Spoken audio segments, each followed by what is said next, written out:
¿Quiénes son los independientes y quiénes podrían representarlos políticamente? Los independientes han tomado un gran protagonismo en la política chilena y todos los partidos, coaliciones y agrupaciones políticas se plantean acercarse a los independientes con la intención de representarlos, o sea, de conseguir sus votos, tal como antes se planteaban representar a la gente de centro o a las clases medias. Existen también actualmente algunas agrupaciones de independientes que se crearon en el proceso de la elección de los convencionistas que hoy participan en la Convención Constitucional, como fueron y son la Lista del Pueblo y los independientes no neutrales. Ellos también pueden proponerse mantener su representación política en las próximas elecciones presidencial y parlamentaria. Y hay agrupaciones de independientes que se están formando ya como partidos políticos nuevos, como el Partido de la Gente y el Centro Unido, con la explícita intención de no formar parte de las élites políticas tradicionales, sino con la intención de representar a los independientes porque las leyes electorales exigen presentarse como partidos políticos. Pero la pregunta fundamental que hay que hacerse es ¿quiénes somos en realidad los independientes? Porque de esto depende la posibilidad que unos u otros puedan tener de representarlos. Por de pronto, los independientes se han manifestado, sea participando en la elección de los convencionistas, como también dejando de participar en la elección de gobernadores y en las primarias presidenciales. Y ello permite concluir, ante todo, que los independientes son una multitud ampliamente mayoritaria en el país, aproximadamente el 75% de los ciudadanos. Y son también una realidad que al expresarse políticamente lo hacen de modo muy diverso, plural. Los independientes han sido representados en varias orientaciones. Por eso es muy importante comprender bien quiénes son los políticamente independientes, especialmente que lo analicen y lo entiendan bien los que se interesen en representarlos. ¿Qué es ser independiente? Ser independiente no es desinteresarse de la política, ni carecer de ideas, opiniones e incluso de una ideología política. Independiente es quien no se siente representado por ningún partido político, quien conserva su libertad de opción sin subordinarse a alguna organización jerárquica y quien, por razones personales, laborales, profesionales o culturales, no convierte la política en su profesión remunerada o en su actividad principal. Además, muchos independientes son personas comprometidas con causas sociales y culturales justas y nobles, como son el feminismo, el ambientalismo, el ecologismo, el solidarismo, el buen vivir, los libertarios, los cooperativistas, los pueblos originarios, los que propician las tecnologías libres, los defensores del agua, de las cuencas y de los humedales, grupos culturales que expresan el arte y el sentir popular y callejero, promotores de la descentralización, defensores de los territorios locales, etc. Ahora bien, hay entre esta multitud esta gama de independientes, compartiéndolo prácticamente todos ellos, un relevante sentimiento anti-elitista, un pensar que la realidad económica vigente no es buena y que el sistema político de partidos está viciado y es corrupto. En estricto rigor, ser independiente es pensar con la propia cabeza, sentir con el propio corazón y representarse a sí mismo. Los independientes, sin embargo, están dispuestos a delegar la propia representación política en personas que aprecien, que sean afines a su propia situación económica y social y que tengan una experiencia y un modo de sentir y de pensar parecido al de ellos, y no ya más ser representados por un partido político. Por todo eso, la representación política de los independientes es algo que nadie puede dar por adquirido. A los independientes hay que conquistarlos si se los quiere representar políticamente. Para entender este fenómeno socioeconómico político de los independientes que participan en los procesos electorales con una identidad, con esta que estamos de alguna manera describiendo, hay que hacer un poco de historia social, o sea, comprender el proceso que han vivido estas personas. Y este proceso social encuentra sus orígenes y hunde sus raíces en aquella ruptura histórica que significó el golpe y la dictadura militar que entre 1973 y 1990 y que puso fin simultáneamente a un régimen político y a un modelo económico que había existido durante décadas y que dio comienzo a otro régimen político y a otro modelo económico que impactaron profundamente la estructura social del país. Antes de 1973, Chile era un país altamente politizado.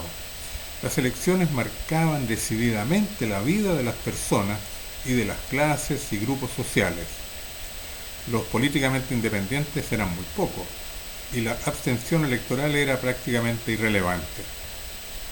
Esa realidad política correspondía a una estructura social en que había dos grandes sectores sociales: la de los propietarios de los principales medios de producción industrial, comercial y agraria, que los marxistas llamaban impropiamente la burguesía, y la de los asalariados, obreros, empleados y campesinos, considerados el mundo popular, llamados también impropiamente el proletariado. En este sector de los asalariados hay que incluir también a los empleados de las empresas y de los servicios públicos, que en su gran mayoría tenían sueldos muy bajos. Por cierto, existían también los profesionales, los artesanos, los intelectuales y otras categorías sociales menores que los marxistas llamaban impropiamente la pequeña burguesía.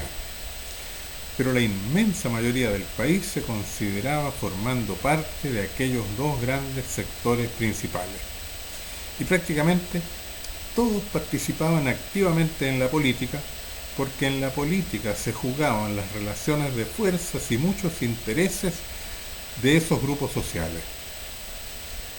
Cuando se instauró el modelo neoliberal, sucedieron cosas que cambiaron fuertemente la estructura social tradicional del país.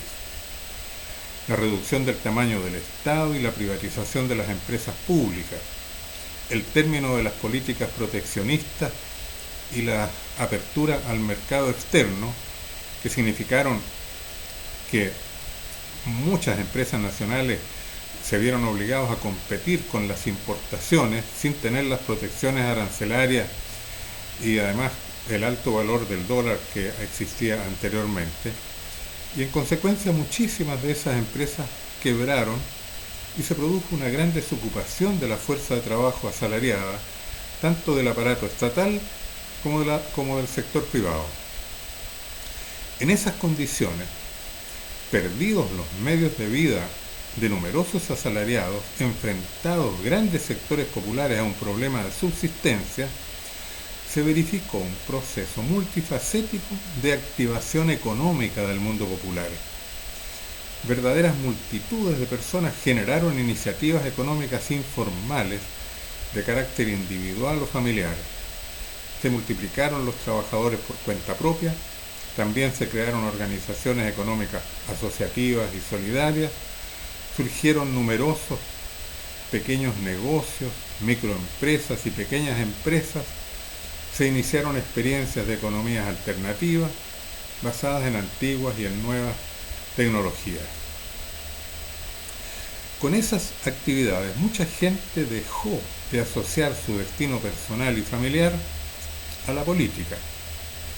Esto ocurrió primero porque durante la dictadura la actividad política estaba prohibida y después, ya en democracia, porque esas actividades económicas son exigentes en cuanto a la dedicación de tiempo, de la mente, de la voluntad y del corazón para sacarlas adelante. Y después, porque en los hechos el destino personal y familiar de quienes despliegan esas iniciativas ya no dependía del Estado y de la política, sino mucho más del logro que alcanzaran en esas actividades económicas y mediante las oportunidades de educación a las que empezaron a acceder, especialmente de la educación superior. Así se fue configurando esa realidad de ser políticamente independiente, que en esa primera fase puede también entenderse como que existió un proceso de desmovilización política. Con el tiempo, y ya restaurada la democracia política, ese desapego ha dado lugar a la difusión de posiciones y de actitudes ya directamente antipartidos, al observarse y tomarse conciencia del lamentable desempeño de la clase política y de los partidos, con su corrupción, sus privilegios injustificables, su frivolidad farandulesca y su distanciamiento del pueblo. Todo esto se conecta con este reciente proceso que explosionó en las elecciones, proceso que hemos denominado de activación política de los independientes. La pregunta es, ¿por qué un sector importante de esos grupos sociales que no dependen del Estado ni del funcionamiento de las empresas de capital se han activado políticamente? Convergen para ello, en mi opinión, varios procesos. Por un lado, durante la democracia y de manera creciente, la política y el Estado han hostigado y dificultado el desarrollo de las iniciativas económicas independientes mediante las cuales esos grandes sectores sociales no asalariados ni dependientes del Estado han buscado progresar y mejorar su calidad de vida. El Estado, los gobiernos y muchas municipalidades han perseguido activamente a la economía informal y al trabajo por cuenta propia, del que vive o que obtiene ingresos al menos un 30% de la población.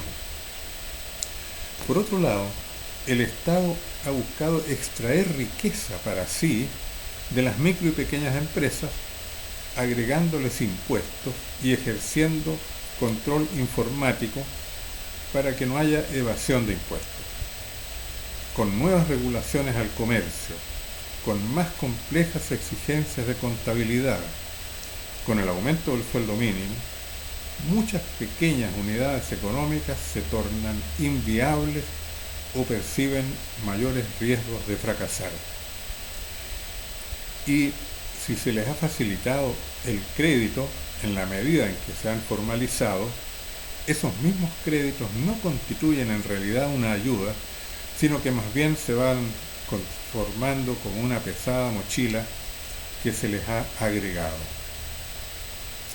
Creo que un tercer factor del descontento de los sectores sociales independientes respecto de la clase política lo constituye la reforma educacional impulsada por el gobierno de la presidenta Bachelet, que es percibida, esa reforma educacional, como de nivelación hacia abajo. Esos sectores sociales percibían que ese medio de progreso en el que creían, la educación, y por el cual estaban dispuestos a gastar e invertir por sus hijos, se les ha cercenado como tal, no obstante la gratuidad, porque para progresar no les sirve una gratuidad niveladora hacia abajo. Sienten que eso que han construido con inmenso esfuerzo en 5, en 10, en 20 años, en 30 años incluso, no se lo dieron los políticos. Por más que algunos de estos quieran atribuirles a sus políticas económicas y sociales el haber desarrollado la economía y mejorado las condiciones de vida de la gente. No, ellos, los independientes, se lo construyeron solos, incluso contra el sistema neoliberal y a pesar de los obstáculos que les ha puesto el Estado y la clase política. Y ahora ven que sus logros están amenazados por esos políticos que prometen y ofrecen lo que no pueden dar. Y finalmente la pandemia, con el cierre obligado de las actividades y la represión consiguiente, vino a completar el descalabro. Toda esa gente que se ha activado económicamente ha aprendido bastante de economía y sabe o intuye que el Estado no les solucionará sus problemas ni les facilitará un camino de progreso personal y familiar. Por ahora, mientras se puede, por cierto, exigen subsidios y beneficios del Estado y quieren la devolución de sus ahorros previsionales y esperan que no les suban, sino que incluso les reduzcan los impuestos, porque intuyen y saben que su futuro no depende de un Estado que los subsidie permanentemente y de unas políticas públicas falaces e insostenibles en el tiempo. Esta realidad y proceso que llamamos de activación política de los independientes, que antes se habían activado económicamente, tiene por un lado un carácter defensivo respecto del Estado y de los partidos que los han hostigado, y tiene al mismo tiempo un carácter ofensivo, en cuanto de algún modo busca cambiar a la clase política, reducir el poder de los partidos y de un modo aún no muy definido, impulsar un cambio profundo tanto en el sistema político como en el modelo económico. Y si como la ciencia de la historia y de la política enseña, los grandes movimientos ideológicos y las grandes organizaciones políticas surgen al calor de procesos de movilizaciones sociales multitudinarias, podemos hipotetizar y decir que es probable que pueda gestarse en la actualidad en Chile una nueva fuerza, un tercer actor o sujeto político, no capitalista ni estatista, que pudiera quizás ser el incipiente solidarismo, si éste logra articular un pensamiento económico y político coherente que dé sentido y proyección a esa multitud de independientes que se han activado políticamente y que requieren representación. En cualquier caso, pienso que todo este análisis que hago, todo lo dicho, debiera ser tenido seriamente en cuenta por todos quienes se propongan representar políticamente a los independientes.